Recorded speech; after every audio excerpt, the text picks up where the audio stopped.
Hi, welcome to a video for Math 2. This is 12.5, Solving Quadratic Equations by Factoring. Okay, so before we get into the meat of it, you don't have to write this part down. I just want to show you something. There it is. Okay, so here we have a parabola, which is y equals x squared plus x minus 6. And we talked about how you can solve a quadratic equation by graphing. And what we saw was, if this is 0, and that's important, then you graph this part as if this was a y, so exactly what you see down here. And what we're looking for are the x-intercepts. So this point right here and this point right here are going to help us figure out our solutions. Okay, so specifically, this right here is the point 1, 2, 3, negative 3, 0. This point right here is the point 2, 0, right? And we know that we were looking at the y was 0 because that's sort of what we made happen right here, right? We let the y be 0.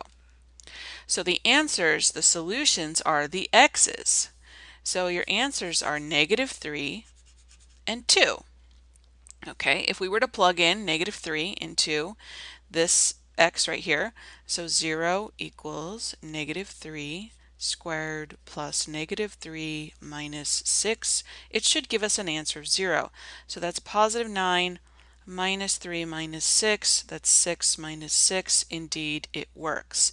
The same thing should happen for 2. But I want to go into it a little deeper to show you something else that's happening. Okay? Remember, just one chapter ago, we learned how to factor quadratic expressions. So if we look at this side, this is something we learned how to factor. In fact, it's a diamond problem. We could factor it by finding two numbers that multiply to make negative 6 and add to make 1, the 1 being the coefficient of the x term. And that would be 3 and negative 2.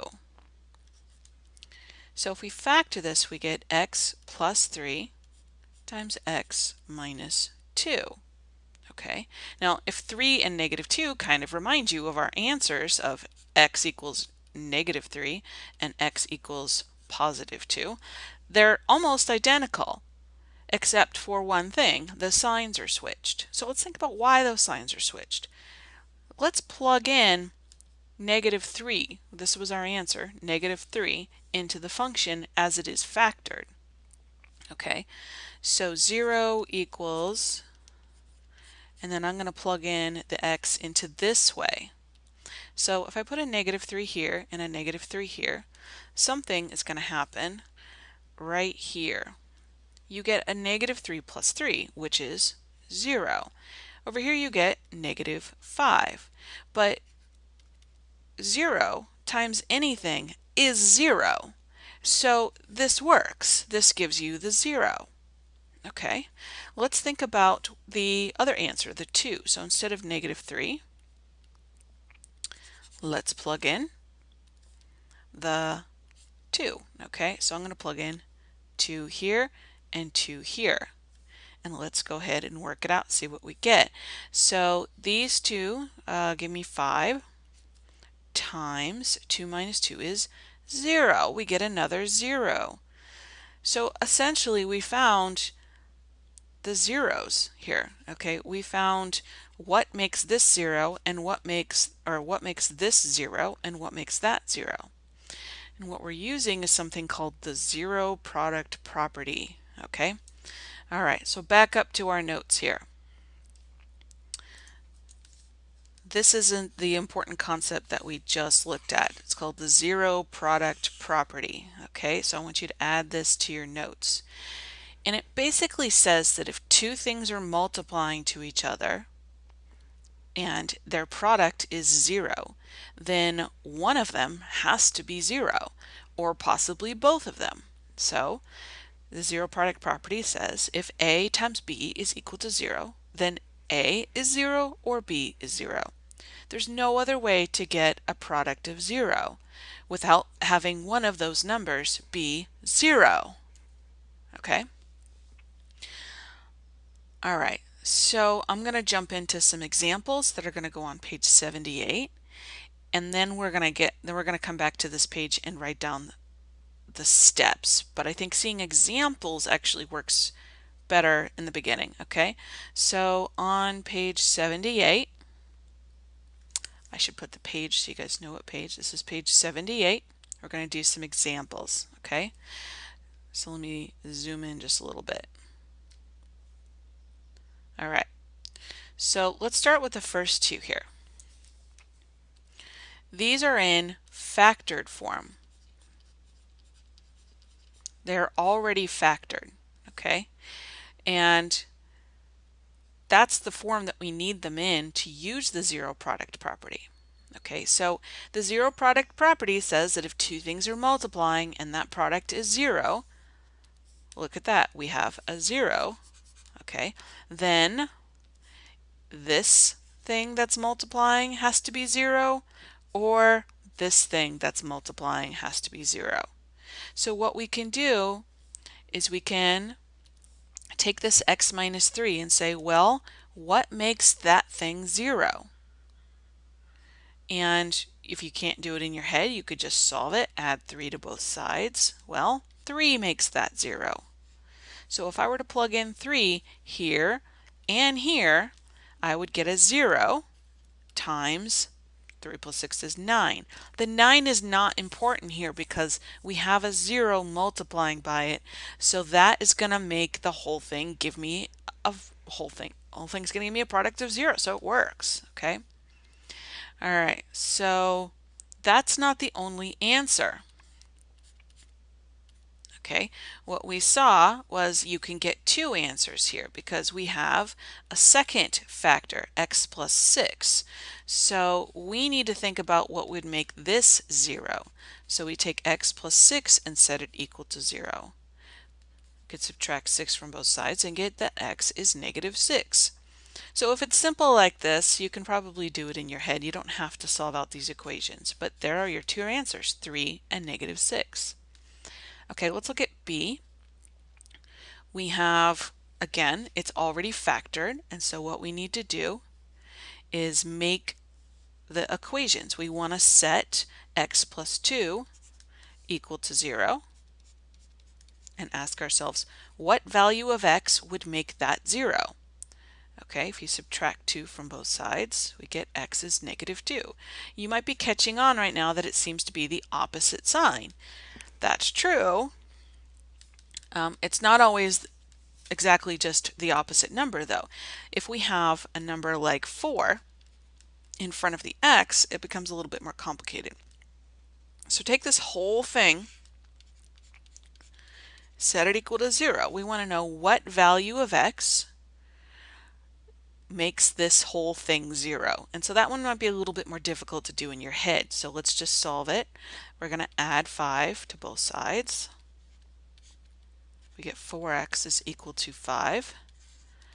And then divide both sides by 5. Okay, and we get 5/4. And if we were to plug this in right here for x, okay, we would take the x out, put in 5/4. You'll notice that the 4's will cancel and you get 5. 5 minus 5 will then give you 0. So it works. It gives you a 0. And it doesn't matter what's over here in the other function. Okay, this thing right here could be any, this whole parentheses could be any number. As long as it's multiplying by 0, this whole thing works. So even though I'm showing you these examples first, this is the last step you're going to do. Okay, if we look at C, we have x squared plus 9x plus 14 is equal to 0. You'll notice it is not in factored form. If that's the case, then we need to factor it first. Notice also we still have the 0. Okay, all of these are equal to 0. That is vital for the zero product property, hence the name. It's not called the 2 product property. It's a special property of zeros. So we have to have a 0 there. So we need to factor this. So this is where our knowledge of factoring is going to come in. And we're going to do, we'll worry about D in a second. Let's do a diamond problem because the A value is a 1, so we could just do a simple diamond and two numbers that multiply to make 14 and add to make 9, and that would be 7 and 2. So we can factor this into x plus 7 times x plus 2. So now these are the factors, x plus 7, x plus 2, from which we can get our answer. So we can set this equal to 0, figure out what makes that 0, and that would be -7. And from this one, you get -2. So there's your answers. Okay. D and E are also equal to 0, but they're not factored. But these are just going to show you a couple more examples of sort of different cases. The first one, 2x squared plus 6x. Let's go ahead and think about how we can factor that. That is not a diamond problem. It's not even the modified diamond or the box method or the star method that we learned. This one doesn't have 3 terms. Okay, remember your factoring flowchart. The first thing we should always do when you're factoring is check for a GCF, and we have one. So we need to factor out that GCF. Okay, so we're going to factor out, let's see, what's our GCF? We've got a 2 and a 6, so we can take a 2 out. And this one has an x squared and this one has an x, so they both have at least one x. So we're going to take the x out, and then we're going to write what's left. So that would be x plus 3. So this is now factored, which means I can now use the zero product property. Now technically this is 3 things that are multiplying here, right? We have an x plus 3, and we also have a 2. So the zero product property kind of applies for any number of things that are multiplying, but the 2 is kind of useless here. I can't solve for x from just the 2. So usually what I do is I'll think of 2x as a factor here. So I'm going to go ahead and write, okay, 2x is equal to 0. We need to find what x is. The 2 we can just divide. It goes away. You get x is equal to 0. Okay, in fact, just think about it. If you were to plug in 0 right here and here, okay, this whole thing would turn into 0. So it works, right? It's just multiplying, so make it a 0. Okay, so we still need to do the other one, x plus 3. So we can take x plus 3 and set it equal to 0, and we're going to get -3. So we have 2 answers here, 0 and -3. So this 2 didn't really affect anything. In fact, we could divide 2 from both sides of this equation and the 2 would just go away. The x would still be there though. Okay, let's try E. E is equal to 0. Remember, that is key. If it's not equal to 0, we'll get to that next, but it's equal to 0, check. Okay, we need to factor it. So this is a different kind of factoring. This is 2 terms. We have a subtraction sign in the middle. This is difference of squares. So the subtraction, we've got a square, 1 is a square. So remember, difference of squares. A squared minus b squared would be a plus b times a minus b. So then we think about what is being squared to get 25x squared. That is 5x. So that goes first. And what squared gives us 1? That's 1. That goes second. And then give me 1 plus and give me 1 minus. Okay, so let's go ahead and figure out the value of x in these cases. Now, they're almost identical, except for the sign in the middle. So your answers are not going to be that different, except perhaps their sign is going to change. So from this one, 5x plus 1 is equal to 0. We subtract 1, and we divide by 5. Okay, so we get negative 1/5. And from the other one, we're going to get a positive 1/5. It's going to be exactly the same procedure, except we're going to add 1, because it will be the opposite of that subtraction. Okay, so you could write it as plus or minus 1/5. Now, this one is an example we could have done using square roots. Okay, so let me show you that. A little bit of some room over here. So using square roots, here's the problem. 25x squared minus 1 is equal to 0. We would add 1 to both sides, divide by the 25, and that would give us x squared equals 1 over 25. And then we take the plus or minus square root of both sides.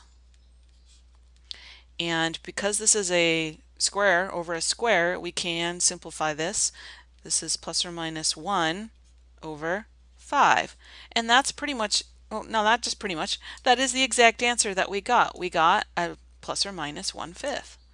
So there are multiple ways to solve quadratic equations, and we're going to go over more still, but this is one way. Factoring using square roots is one way.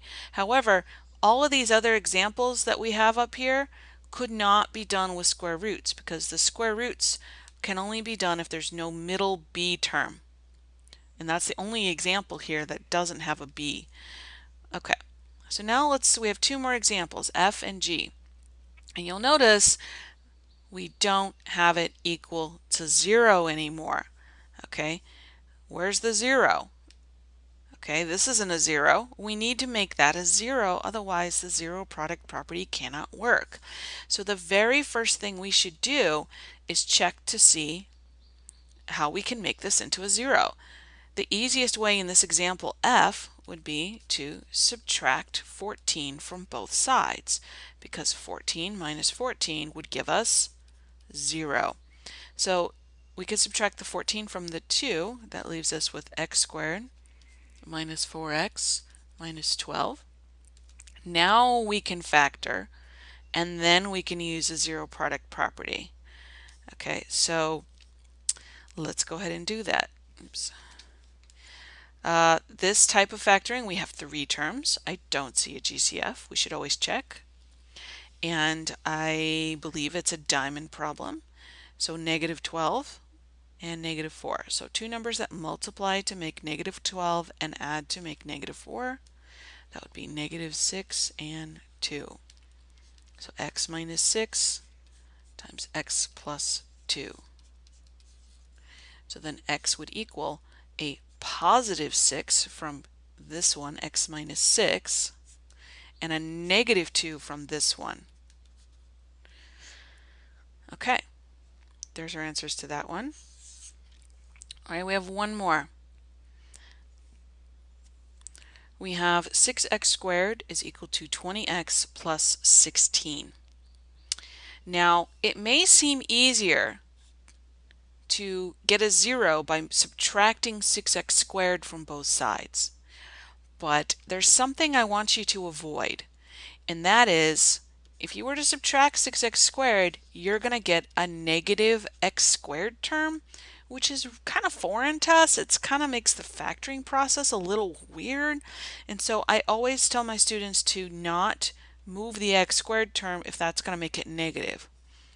Okay, so I don't want to do that. Instead, what I want to do is I'm going to take these two terms and I'm going to move them to the other side.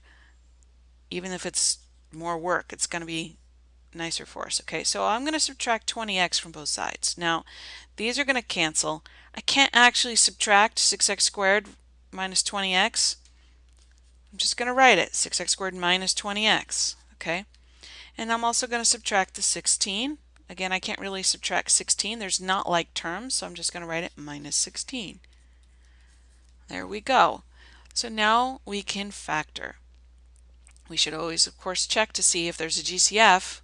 There is. We have a GCF of 2. And we get 3x squared minus 10x minus 8.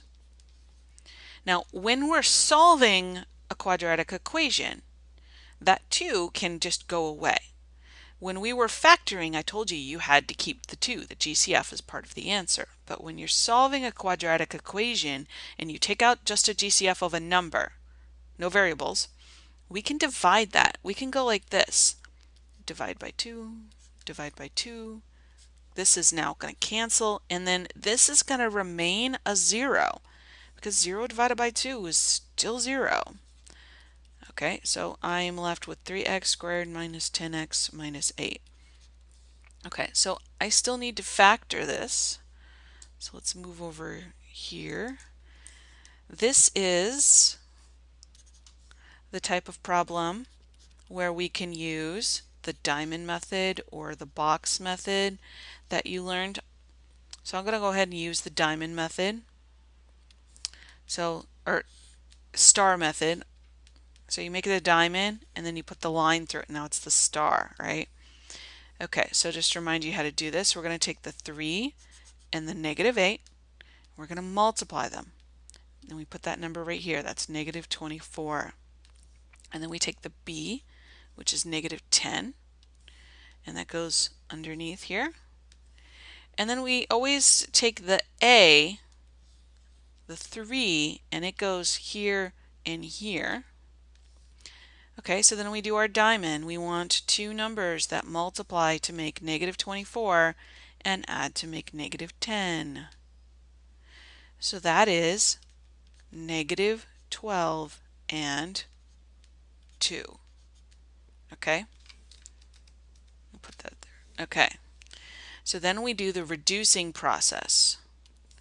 We look at these two numbers and we see if we can reduce them, which we can. That would be 1, that'd be negative 4. Then we look at these two numbers and that is not going to get reduced any further, so we have a 3 and a 2. So our answer for factoring is 1x, or just x, minus 4 times 3x plus 2. Now, I know this feels like a lot of work, but we're not done, because remember the goal is to solve.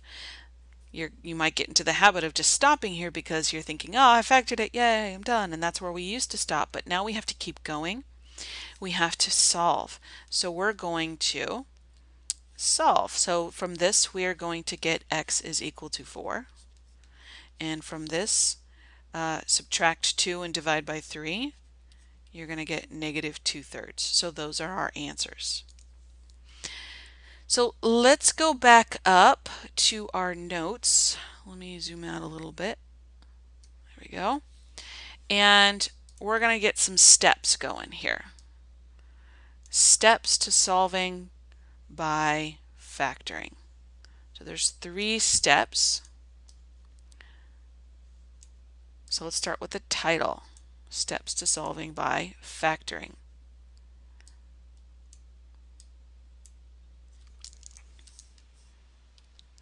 Then the first step is it really needs to be equal to 0. And so if it's not equal to 0, we're going to have to make it equal to 0. Okay, so that's your first step. And I put a little note here. Try to move your terms so that the x squared term stays positive. So if it's positive, don't move it, otherwise you'll have to make it negative. If it's negative, then move it, and then it will become positive. Okay, then the second step is we need to completely factor it. Okay? If it's not factored completely, then you may not find all of the factors, and then that might not give us your answer, or all of your answers. Okay, and then finally, the step 3 set each factor equal to 0 and solve. This is using the zero product property, which is the key idea of all of this.